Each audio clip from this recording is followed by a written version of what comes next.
embargo, nosotros encontramos que la Biblia manda a los creyentes a que cada creyente debe perdonar. Y nos manda a perdonar y condiciona el perdón nuestro al perdón de Dios. Veamos cómo dice Mateo capítulo 6, que es el texto que estamos viendo. Vamos a ver la oración nuevamente completa, aunque vamos a ver solo una parte, creo que la última parte hoy.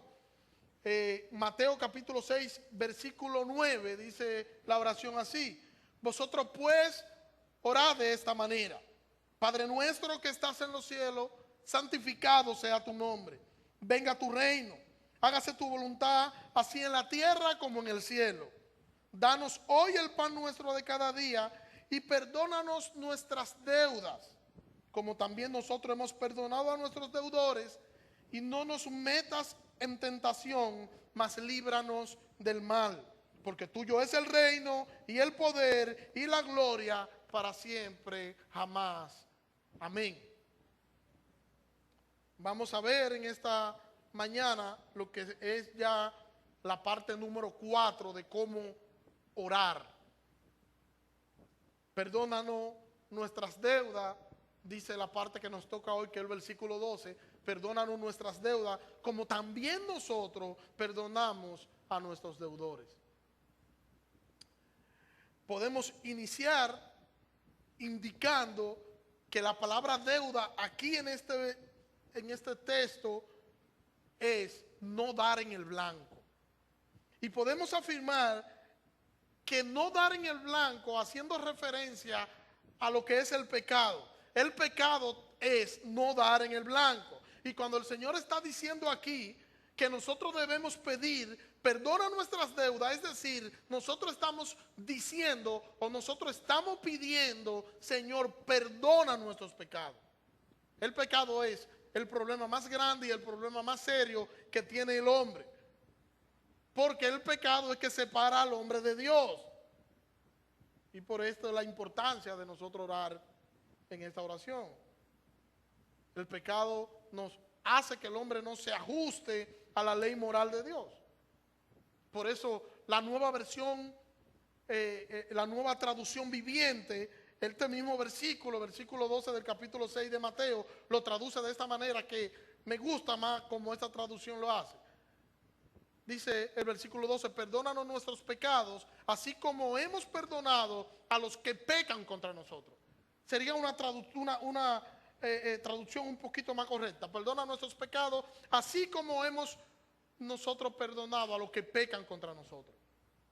Y nosotros tenemos que reconocer que nosotros como creyentes tenemos lucha interna, tenemos problemas con pecado que muchas veces nos torturan, y tenemos que reconocer que muchas veces nosotros cometemos pecado de murmuración, nosotros muchas veces mentimos en ocasiones, nosotros algunas veces calumniamos, y nosotros muchas veces hasta terminamos celando ministerios, celando cosas materiales, celando vehículos, celando trabajos. Eso somos nosotros. Pecamos por omisión. O sea que hay cosas que nosotros sabemos que tenemos que hacerlas y no las hacemos, y entonces eso es pecado para nosotros. Porque al que sabe hacer lo bueno y no lo hace, le es pecado, nos enseña la Biblia.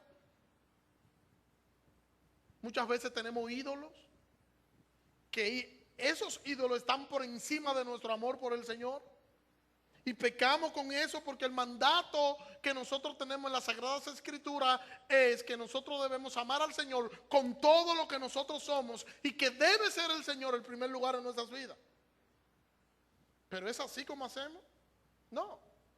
Sacrificamos el tiempo de oración por cualquier cosa. Faltamos al servicio de adoración por cualquier cosa. Decimos que amamos al Señor, pero las cosas materiales muchas veces ocupan el lugar del Señor en nosotros. Y cuando las cosas materiales ocupan el lugar del Señor en nuestros corazones, entonces esas cosas materiales se convierten en nuestros ídolos. Y terminamos adorando hijos, trabajo, ropas, vehículos, casas, familia, cuentas bancarias, posiciones sociales, muchas veces hasta nuestro propio ego, nuestra propia personalidad la terminamos adorando, y todo eso es pecado.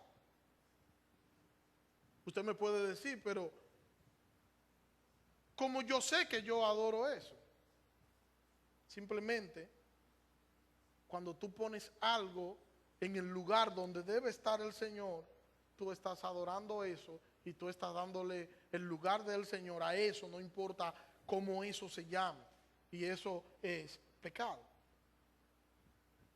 Podría yo preguntarte en esta mañana, ¿cómo está tu relación con la iglesia? Te dirá, ¿y qué tiene que ver eso? Eso te va a decir cómo está tu relación con Dios. Porque eso es como una especie de termómetro. Porque el Señor murió por su iglesia. Y si el Señor murió por su iglesia, por demás está decir que la iglesia es importante para el Señor. Y por demás está decir que los hijos de Dios deben tener cierto grado de importancia, o deben tener en cierto grado de importancia a la iglesia.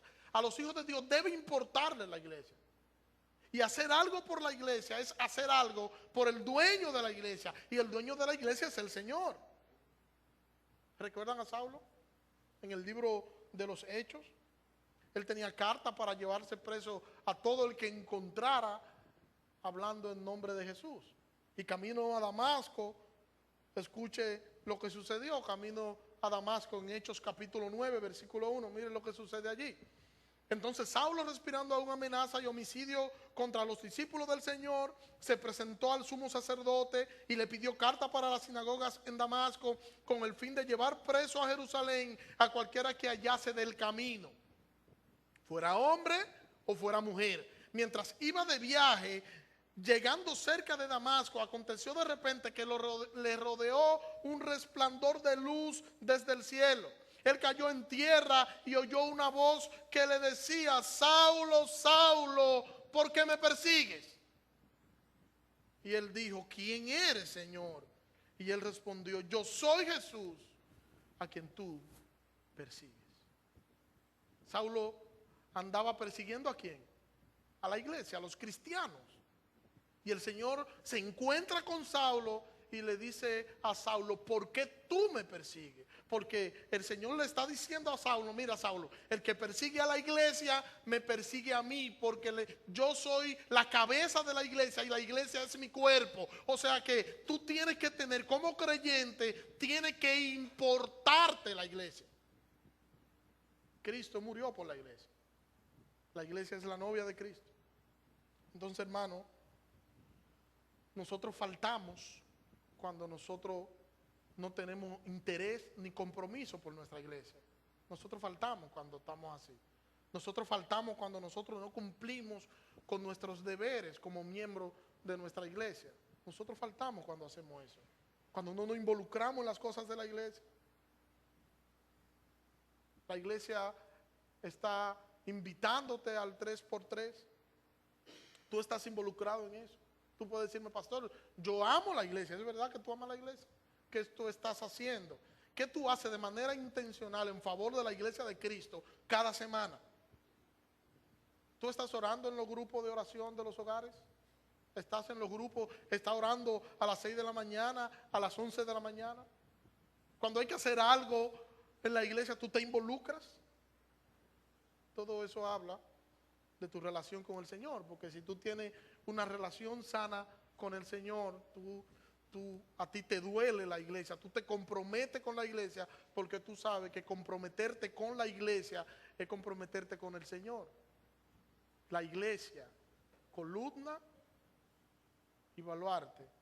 ¿De qué? Nuestro texto perdona nuestros pecados, así como hemos perdonado a los que pecan contra nosotros. El pecado domina la mente y el pecado domina el corazón de cada individuo. El pecado ha contaminado a todo el ser humano. Es el pecado quien está detrás de las calamidades humanas. Todas las calamidades humanas, detrás de cada una de ellas, usted puede identificar el pecado, la putrefacción del pecado que está detrás. y los efectos finales del pecado, que son la muerte y son la condenación eterna, nosotros lo encontramos en las Sagradas Escrituras. Las Sagradas Escrituras nos dan luz sobre esto, pero también las Sagradas Escrituras nos enseñan que el Señor nos libró de estas consecuencias eternas y que ahora somos salvos en Cristo por gloria de su nombre. Pero las consecuencias actuales del pecado también podemos decir que son miseria, insatisfacción y culpa. Podemos decir que detrás de todo crimen, detrás de todo robo, detrás de cada deseo de superioridad, de toda mentira, de toda inmoralidad, de todo dolor, de toda tristeza de la humanidad, nosotros podemos decir que el pecado está detrás de todo eso.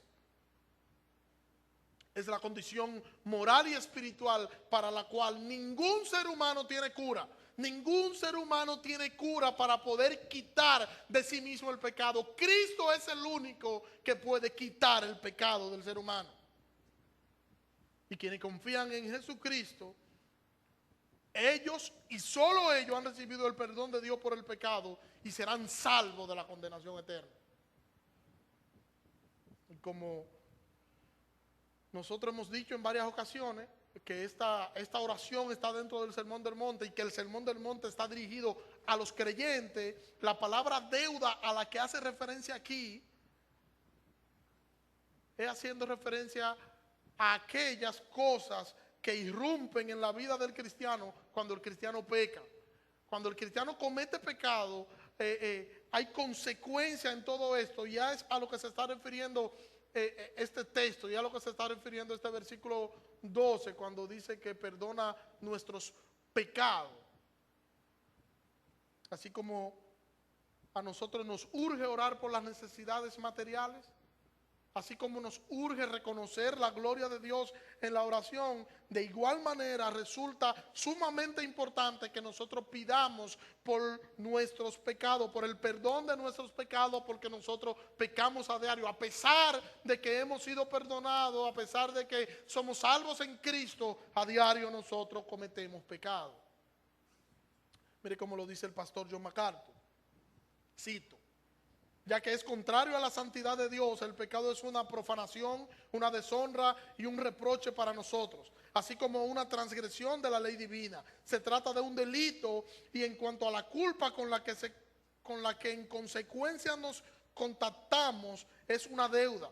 Como criatura que tenemos una deuda de desobediencia para con nuestro Creador y Gobernador, y por el fracaso en entregar lo mismo a causa de nuestra repugnante desobediencia, hemos incurrido en una deuda de castigo. Y es por esto que imploramos en esta oración el perdón divino. Como el mayor problema, ya dije que del ser humano es el pecado, la mayor necesidad del ser humano es el perdón, y eso es lo que el Señor proporciona. Es lo que el Señor nos proporciona a nosotros, perdón. Nos proporcionó el perdón para salvación y ahora también nos proporciona y nos dice por medio de la oración que en el día a día nosotros debemos pedir perdón porque nosotros pecamos en el día a día. Eso significa que aunque nos hayan perdonado del castigo eterno por el pecado, como cristiano yo necesito pedir perdón de manera constante al Señor por los pecados que yo sigo cometiendo. Por eso debemos orar: perdónanos. El perdón es el tema central del versículo 9 hasta el versículo 15. El perdón es de lo que se habla y es la parte central de ese texto del 9 al 15. ¿Y cómo nosotros lo sabemos? Bueno, allí nosotros encontramos 6 veces, en 8 versículos, 6 veces se habla de la palabra perdón. Y eso nos está mandando una señal.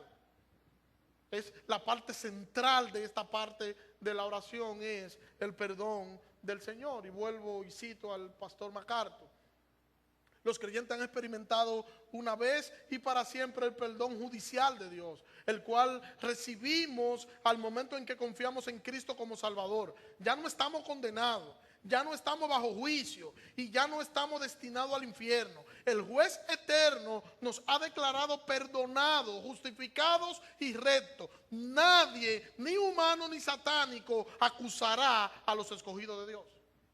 Hemos sido perdonados.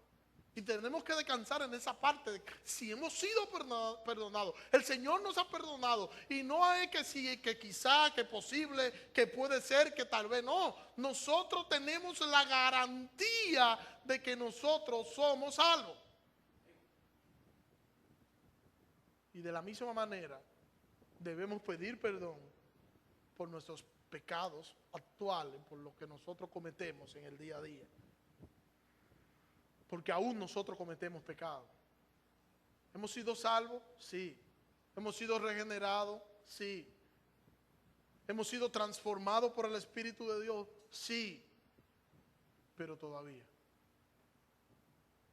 Cuando digo sí, pero todavía, es que sí somos salvos, hemos sido transformados, pero todavía la plenitud de esto todavía no la hemos podido ver, porque todavía tenemos lucha con el pecado, todavía tenemos crisis con el pecado, todavía nosotros sucumbimos ante tentaciones, todavía nosotros tenemos situaciones que nos avergüenzan, todavía nosotros tenemos pecados que nos avergüenzan, todavía nosotros tenemos luchas internas que ni siquiera nos atrevemos a decirla de manera pública.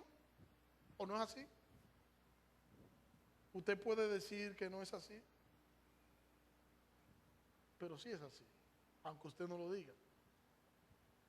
Ahora ya nosotros no necesitamos el perdón del Señor como el juez del universo que va a juzgar al mundo. No necesitamos ese perdón porque ya nos fue dado en la cruz. El Señor nos escogió en Cristo en la cruz y allí nos dio el perdón. Ahora nosotros necesitamos el perdón de nuestro Padre. No es el perdón del juez. Ahora necesitamos el perdón del Padre. Y eso es, todos los días vamos donde el Padre y entonces le decimos: Padre, he fallado. Perdóname. Pensé algo que no debí pensar. Dije algo que no debí decir. No hice algo que debía hacer. Perdona. He pecado contra ti. Los muy espirituales dicen que nosotros no, el creyente no comete pecado, que el creyente una vez fue perdonado, ya el creyente no tiene ningún tipo de relación con el pecado. Sin embargo, mire cómo lo dice la primera carta de Juan, capítulo 1, versículo 8 hasta el 10. Dice: si decimos que no tenemos pecado, nos engañamos a nosotros mismos y la verdad no está en nosotros. Si confesamos nuestros pecados, Él es fiel y justo para perdonar nuestros pecados y limpiarnos de toda maldad. Pero si decimos que no hemos pecado, le hacemos a Él mentiroso y su palabra no está en nosotros. ¿Somos pecadores? Sí, somos pecadores. ¿Fuimos salvos por Cristo? Sí, fuimos salvos por Cristo. ¿El juez del universo nos justificó en Cristo en la cruz? Sí. Pero todavía tenemos luchas internas, tenemos crisis, tenemos momentos en que hasta dudamos de lo que nosotros somos, porque el pecado muchas veces termina venciéndonos. Queremos cambiar conducta, queremos cambiar comportamiento, queremos cambiar gustos y muchas veces al final del día nos damos cuenta de que fue igual que el día anterior y nos mantenemos lucha tras lucha, crisis tras crisis. Lucha con el pecado. Eso indica que si tú estás luchando con el pecado es porque el Espíritu de Dios vive en ti, porque el que no lucha con el pecado, ¿quién es que no lucha con el pecado? Es el inconverso, el que ese es su hábitat, es esa. Eso es lo que él hace, pecar. Y se deleita en eso. Pero cuando tú tienes una lucha con el pecado y tú reconoces: wow, lo hice mal. Ayer yo le pedí al Señor que me ayudara a cambiar esto y todavía tengo lucha y todavía sigo luchando y sigo luchando. Sigue luchando, que el Señor te va a ayudar. Y el hecho de tú tener la conciencia de que lo que tú estás haciendo está mal es por lo menos algo positivo, porque indica que el Espíritu Santo te está llevando a reaccionar en medio de las situaciones que tú estás viviendo. Usted me puede decir: yo he llegado a un estado de santidad que ya yo no peco. Yo digo eso y no lo digo por decirlo, es porque yo he escuchado gente diciendo eso. Y eso no es cierto.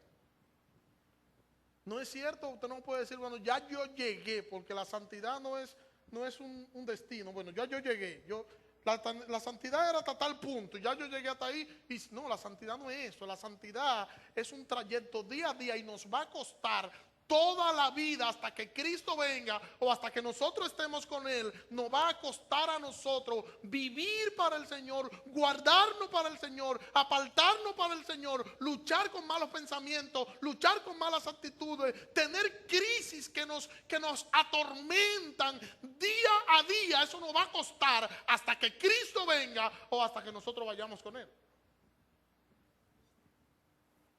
Cada día nos vamos a dar cuenta que fallamos de una manera o de otra. Cada día nos vamos a dar cuenta de nuestra incapacidad. Y nuestra incapacidad lo que va a hacer o lo que debe ser es llevarnos a los pies del Señor, a nosotros decirle a nuestro Padre que nos perdone. Cada día debemos ir en oración a nuestro Padre y cada día debemos decirle a nuestro Padre, Padre, perdóname. El perdón cristiano, y esto es importante que lo podamos tener en cuenta, el perdón cristiano no es que el creyente ve la promesa del Señor acerca del perdón como una licencia que el Señor le ha dado para que peque, no. Nada de eso.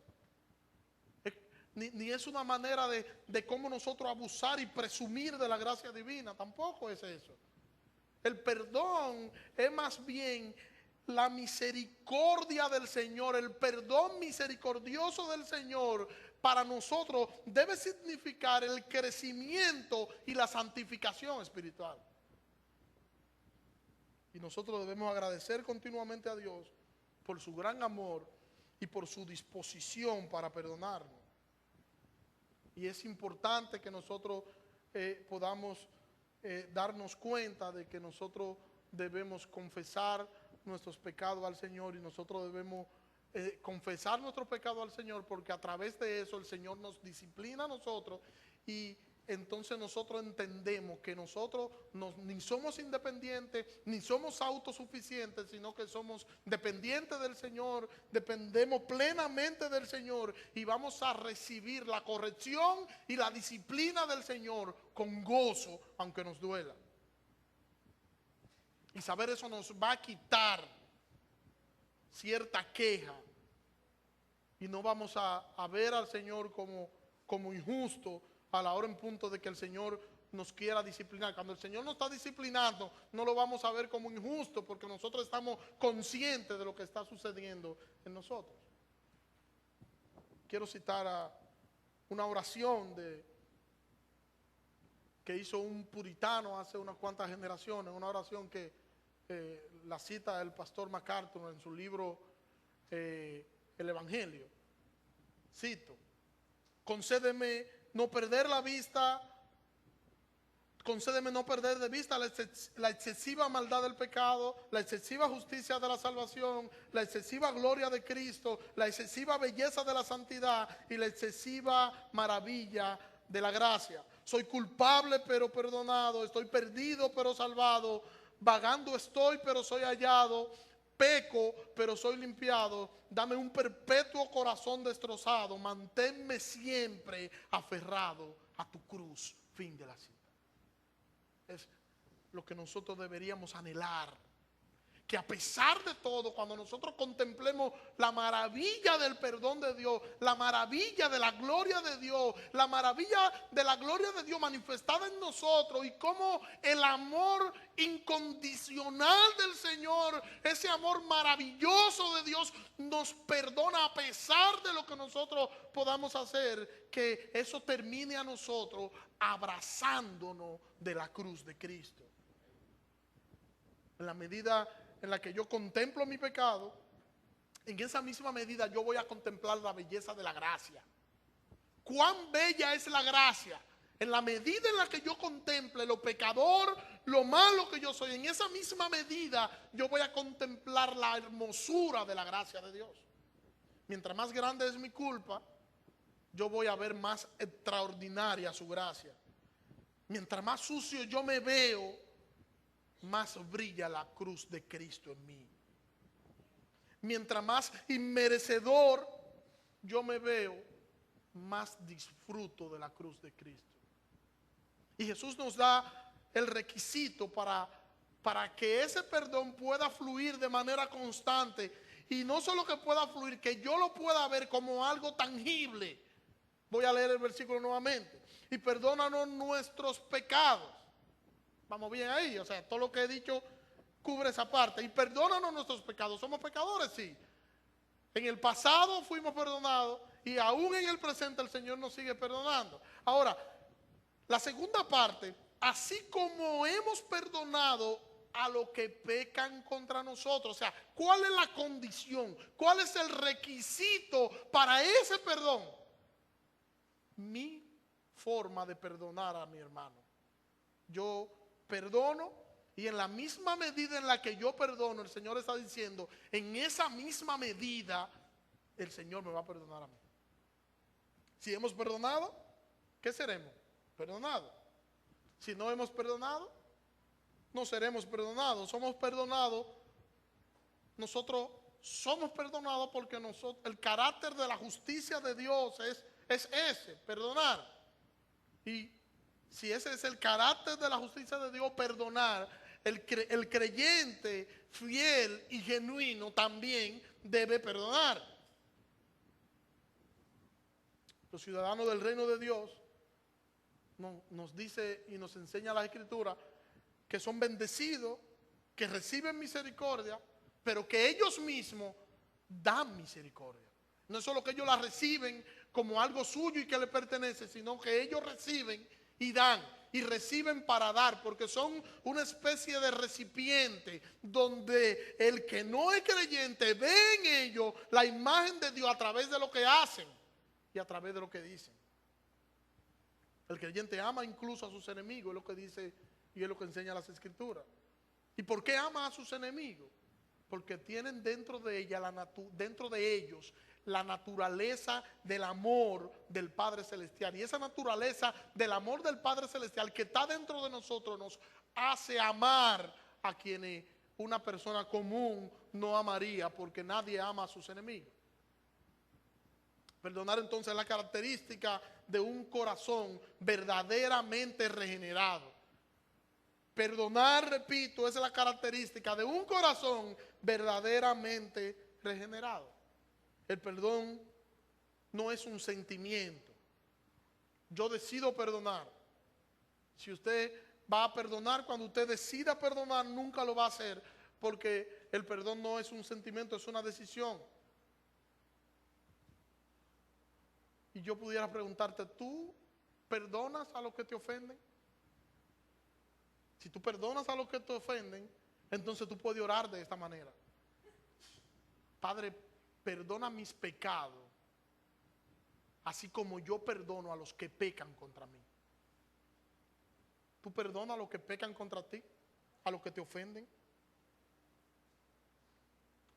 Muchas veces nosotros fallamos hasta siendo ególatras. Solo nos centramos en nosotros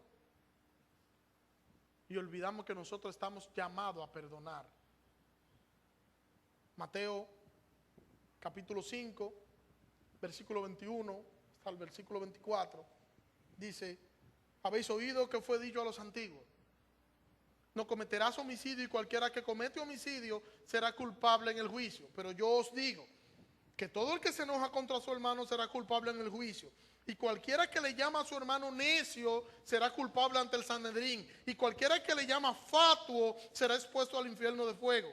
Por tanto, si has traído tu ofrenda al altar y allí te acuerdas de que tu hermano tiene algo contra ti, deja tu ofrenda allí delante del altar y ve, reconcíliate primero con tu hermano y entonces vuelve y ofrece tu ofrenda.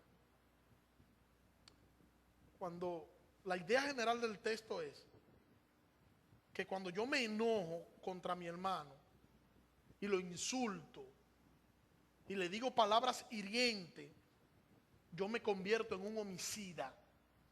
Yo soy homicida cuando yo tomo a un hermano y lo insulto y le digo palabras hirientes, yo lo estoy matando. Esa es la idea general del texto. Lo estamos matando al hermano cuando lo insultamos, cuando lo maltratamos, cuando nos enojamos contra él. Entonces somos pecadores. Y eso nosotros no lo hacemos. Nosotros no le decimos palabras descompuestas a nuestros hermanos, no le decimos palabras hirientes, ¿verdad que no? No nos enojamos contra nuestros hermanos. Somos medio santos, ¿verdad? A veces nosotros decimos, fulano se la cogió conmigo. Yo no tengo nada contra él. Pero él no quiere saber de mí o ella no quiere saber de mí. Yo estoy aquí. Cuando él o ella quieran que vengan a pedirme perdón, que yo los perdono. Y no es así como funciona. Es así como la gente cree que funciona, pero no es así como funciona. El texto que yo acabo de leer dice que si tú vas a orar, cuando está hablando aquí de que tú vas al altar y traes tu ofrenda, no está hablando de dinero, no es ofrenda económica. Cuando tú vas al altar y tú vas a orar y tú recuerdas allí que alguien tiene algo contra ti, no es que tú le hiciste algo a alguien o que tú tienes algo contra alguien, que tú estás pensando, pero ¿será que María tiene 3 o tiene 4 muchachos? Porque es que la barriga está muy grande. No, no es eso. Es que tú vas a orar y cuando tú vas a orar, tú recuerdas y tú dices, pero Héctor tiene tal cosa contra mí. Y es posible porque él me pasó por al lado y no me habló. Es posible porque cuando él llegó, saludó a Abraham y a mí no me saludó. Y yo tengo esa raíz de amargura ahí. Es que él es así. Como él siempre anda con chacabanita roja y eso, y perdió la cabellera. Él es así. Entonces la Biblia dice, déjalo ahí la oración. Y ve y ponte de acuerdo con él. Cuando tú vayas a hablar con esto, te das cuenta que él ni siquiera se dio cuenta que tú estabas parado ahí. O sea, él no tiene un problema porque para él no pasó nada, porque él no te vio. Y es posible eso. Nos pasa todo. Yo soy testigo de eso. A veces uno entra y uno saluda, lo que sea, y uno tiene la mente en otro sitio y uno no ve nada. Y hay gente que dice, mira, el pastor no me habló. ¿Y qué fue lo que yo le dije? No, hermano, acérquese y diga al pastor, pero ¿y qué pasó que usted no me saluda? Dígalo. Hermano Héctor, ¿qué fue que tú no me saludaste? Dígaselo. Que si no lo saludó no fue por nada, es que no lo vio. Imagínese, hombre. Cancelo. Y hay otros que lo saludan y después que lo saludan dicen, pero saluden, por favor. Pero ya eso es cuando tiene que ver con el asunto de la edad y ese tipo de cosas. Hay gente que ya la edad lo ha traicionado un poco. Entonces, hermano, no funciona así. Mire cómo dice Efesios capítulo 4, versículo 31 y versículo 32. Quítense de vosotros toda amargura, enojo, ira, grito, calumnia, junto con toda maldad. Más bien, sed bondadosos y misericordiosos los unos con los otros, perdonándonos unos a otros, como también Dios os perdonó a vosotros en Cristo Jesús. O sea, así como Cristo nos perdonó a nosotros, como Dios nos perdonó a nosotros en Cristo, de esa misma manera nosotros estamos llamados a nosotros perdonar. Eso nos dice algo que no es muy halagador, y es que el estándar del perdón es Cristo. Si el estándar del perdón fuera Abraham, fuera más sencillo, fuera más simple. Pero el estándar del perdón es Cristo. Eso significa que siempre nosotros vamos a estar en números rojos. Siempre. Cuando a ti te toque tener que perdonar la ofensa de alguien y que sea algo difícil y que sea algo que de verdad te haya molestado, que sea algo que de verdad te haya ofendido, cuando a ti te toque ese momento, yo te voy a hacer una recomendación. Piensa en cuánto tú has ofendido al Señor y en cómo el Señor, a pesar de eso, te perdona y te sigue amando. ¿Cuántas veces el Señor te sigue amando? Una y otra vez. Pero no hay un límite entonces, porque entonces la oración lo deja abierto y dice que perdóname así como yo perdono a los que han pecado contra mí. No hay un límite, no. Pedro quiso decir, Señor, mira, yo perdono hasta 70 veces 7. Así fue que dijo Pedro, no. Pedro dijo, Señor, hasta 7. Y el Señor le dijo, no, hasta 70 veces 7. Y la idea de eso no es que de por vida y tú lo vas a ir contando. Van 5.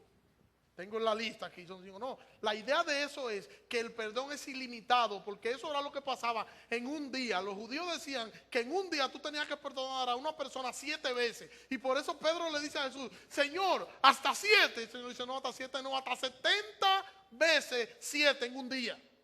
O sea, lo que le está diciendo el Señor, el perdón es ilimitado. Porque el Señor no tiene una lista diciéndole, ¿cuánto fue que van tanto? Cuando lleguen tanto me avisan. Que no, es ilimitado el perdón. Y como es ilimitado para nosotros, del Señor para nosotros, así debe ser ilimitado de nosotros para nuestros hermanos. La falta de perdón no solo pone una barrera al perdón de Dios para nosotros, sino que también interfiere en la paz mental de nosotros.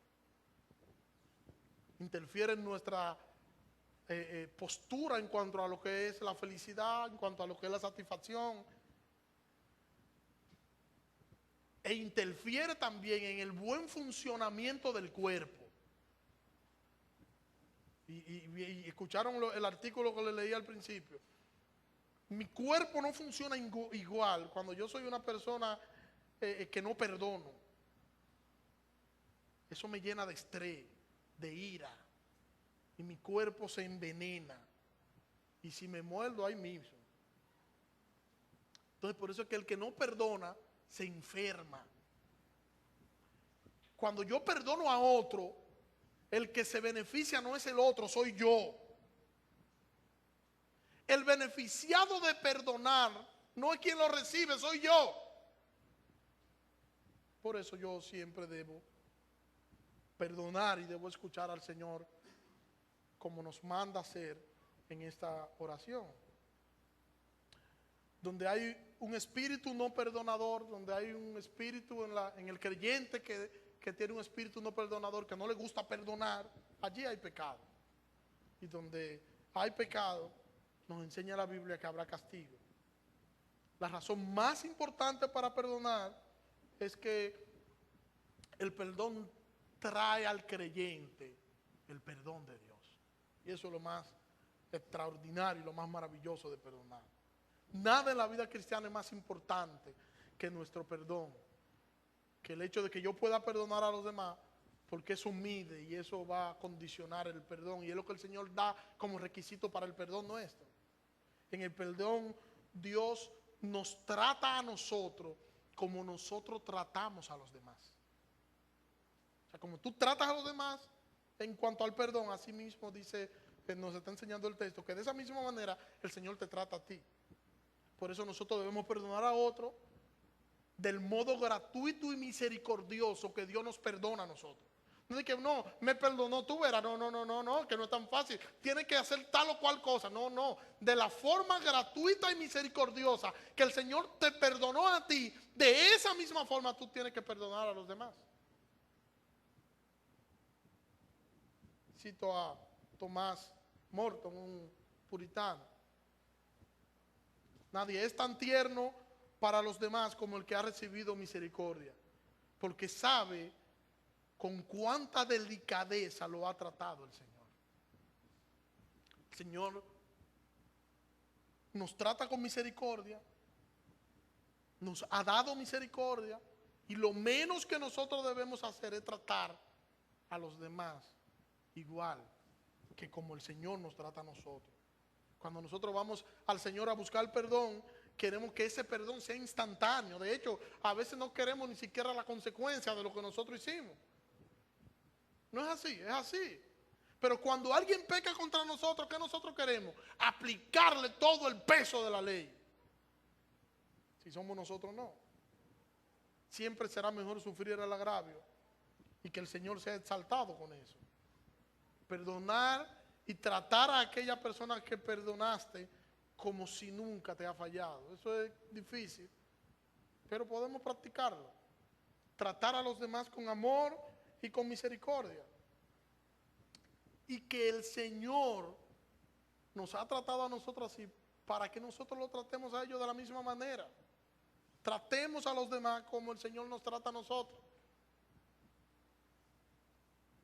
Es posible que una persona te perdone un agravio, te perdone algo que tú le hiciste, es posible que nos perdonen algo que nos hicieron, pero que luego esa persona ande de casa en casa diciéndole a todo el mundo, yo perdoné a fulano porque fulano me hizo tal cosa. La razón de ser, de esa persona hablar de que perdonó a alguien, no es la gloria de Dios. La razón de ser de una persona que hace eso es que digan, wow, pero mira qué espiritual es fulano de tal, mira qué espiritual es fulana de tal, wow, así es que hay que ser, qué espiritual es ella. No, eso no es ser espiritual, eso es ser ególatra, porque el que hace eso no está perdonando de manera genuina, porque lo que está alimentando es su propio ego, está alimentando su propio orgullo. Entonces mi recomendación es que perdone. Y después que tú perdones, muérdete la lengua. Es sencillo, ¿verdad? Perdonaste y después que tú perdonaste, muérdete la lengua. Y muérdete la lengua para que no sigas diciéndolo más para adelante. Porque no tiene que seguir más adelante. Perdónanos nuestros pecados, así como hemos perdonado a los que pecan contra nosotros. ¿Podemos nosotros orar esa oración? ¿Podemos nosotros decirle al Señor en oración, Señor, perdóname? Así como yo perdono al que peca contra mí. O nosotros le facturamos a la gente y tenemos su factura ahí para mandársela y no se la mandamos, pero se la tomamos en cuenta de lo que cada quien hace contra mí. O simplemente nosotros perdonamos. Lo más difícil para un ser humano es que alguien cometa algo contra ese ser humano y que ese ser humano vea a esa persona que cometió ese error o que le agravió y que lo vea normal como lo veía antes de que hiciera eso. Eso es difícil para el ser humano, pero es como nosotros debemos actuar. Y es como el Señor nos llama a nosotros a que nosotros debemos actuar. Porque el Señor no nos perdona y después que nos perdona, cuando volvemos de nuevo el otro día y decimos, perdona nuestros pecados, así como nosotros perdonamos a los que pecan contra nosotros, el Señor no nos dice, ven acá. ¿Y tú te acuerdas que ayer tal cosa? Mira, ve, que así no, el Señor no nos lo dice. ¿Y por qué tenemos que hacerlo nosotros? Mira, esta es la segunda vez que yo te perdono. La tercera, no, el Señor no nos lo dice. ¿Por qué tienes que hacerlo tú? ¿Por qué tenemos que hacerlo nosotros? ¿Por qué no podemos perdonar así como el Señor nos ha perdonado a nosotros? ¿Por qué? Cuando tú eres mezquino con el perdón, tienes que recordar que así va a ser el Señor contigo. Cuando tú tengas que ir al Señor a pedirle perdón, va a ser mezquino contigo. Y pregúntate, ¿te gustaría que el Señor te trate de la misma forma que tú tratas al que ha fallado contra ti? ¿Te gustaría que el Señor te trate a ti como tú tratas al que ha fallado contra ti?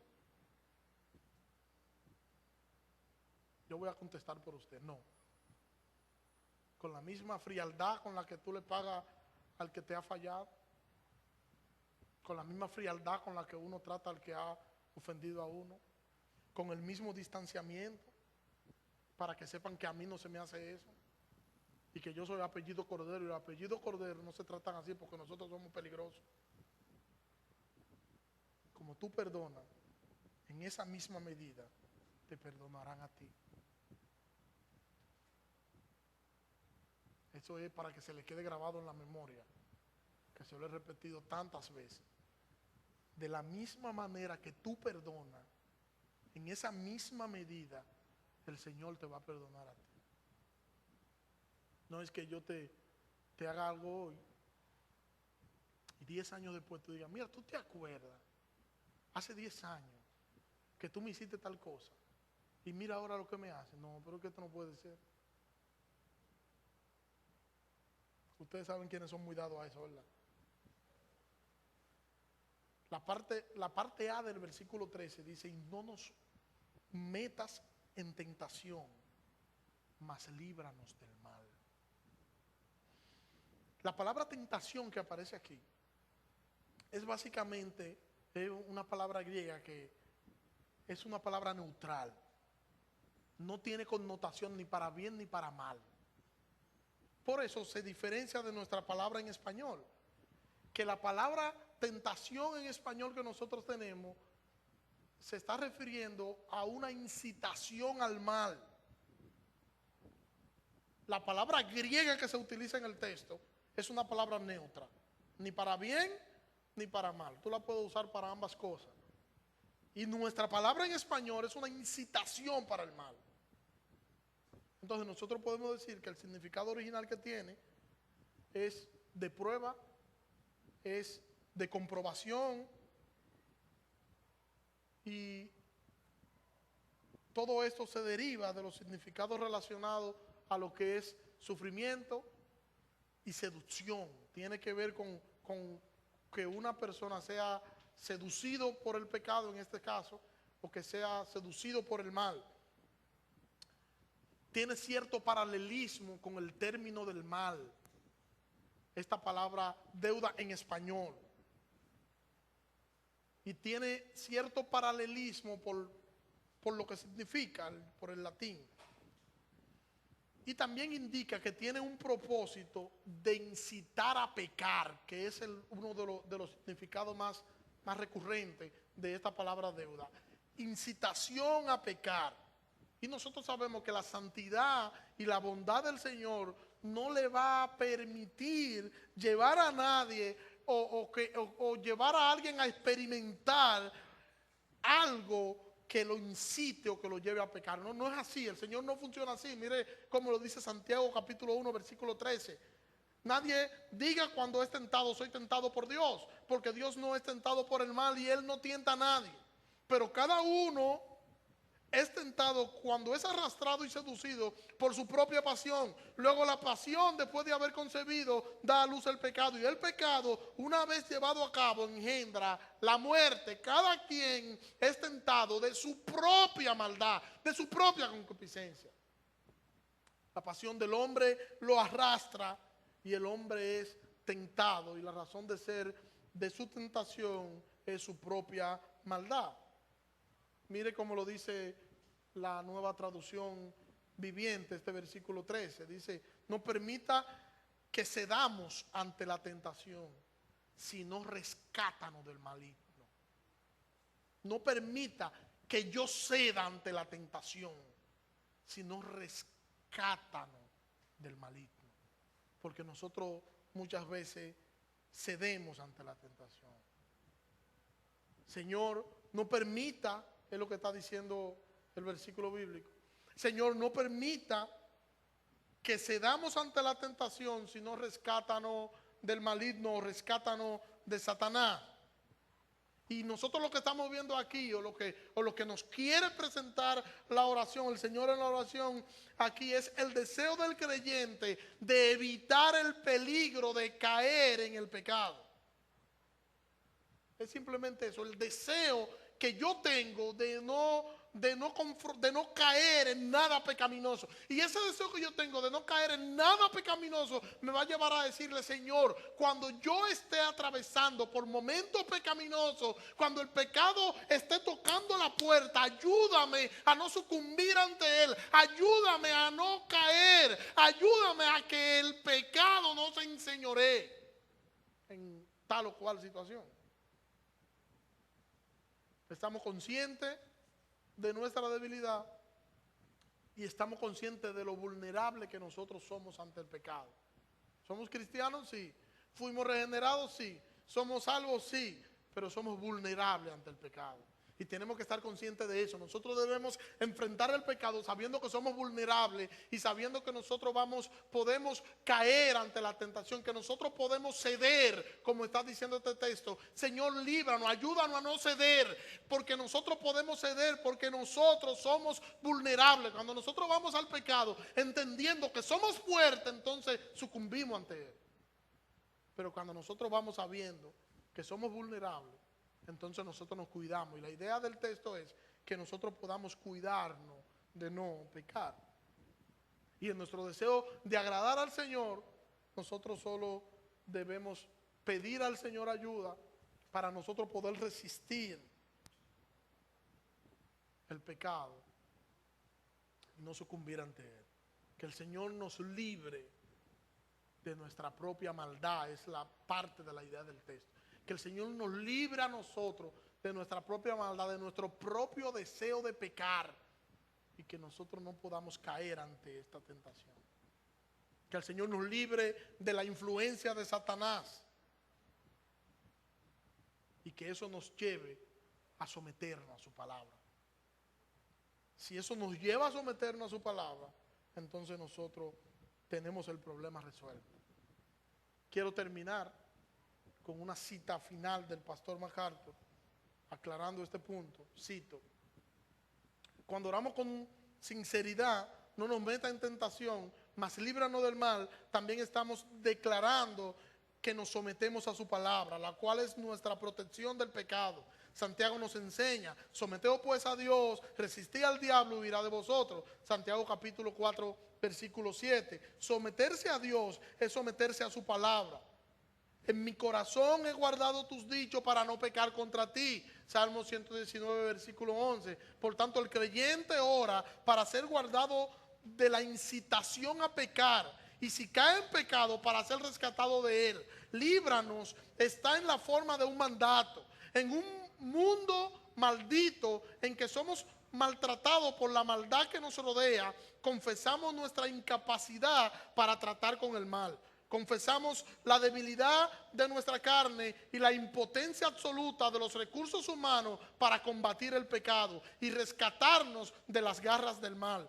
Por sobre todo, confesamos nuestra necesidad de protección y de que nuestro amoroso Padre Celestial nos libere cuando nosotros lo necesitemos.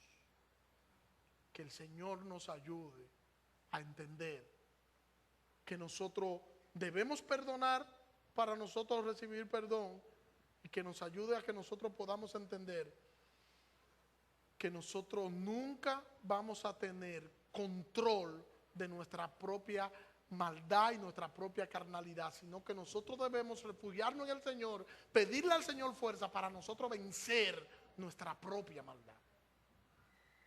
Oremos. Señor, gracias. Gracias te damos, Señor, en esta mañana. Gracias por tu palabra, Dios. Ayúdanos, Señor, a aplicar tu palabra a nuestras vidas, Señor. Enséñanos, Dios, a tomar buenas decisiones, decisiones que te agraden, Señor, como lo es la decisión de perdonar a quien nos ha ofendido, a quien ha faltado contra nosotros. Enséñanos, Señor, que el límite del perdón, Señor, lo pones tú, Señor, y ya nos ha enseñado que no existe tal límite. Enséñanos que el estándar del perdón eres tú, Señor.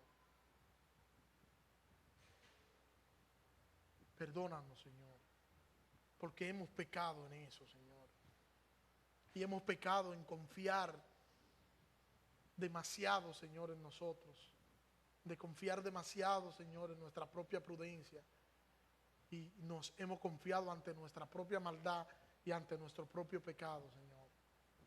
Y hemos terminado haciendo malos pensamientos, hemos terminado tomando malas decisiones, hemos terminado criticando a otros, hemos terminado haciendo las cosas para nuestro propio ego, nuestro propio beneficio. Perdónanos, Señor. Y ayúdanos, Señor, a tener todo esto pendiente. Y ayúdanos, Señor, a que podamos entender que todo cuanto hacemos debe ser para la gloria de Cristo.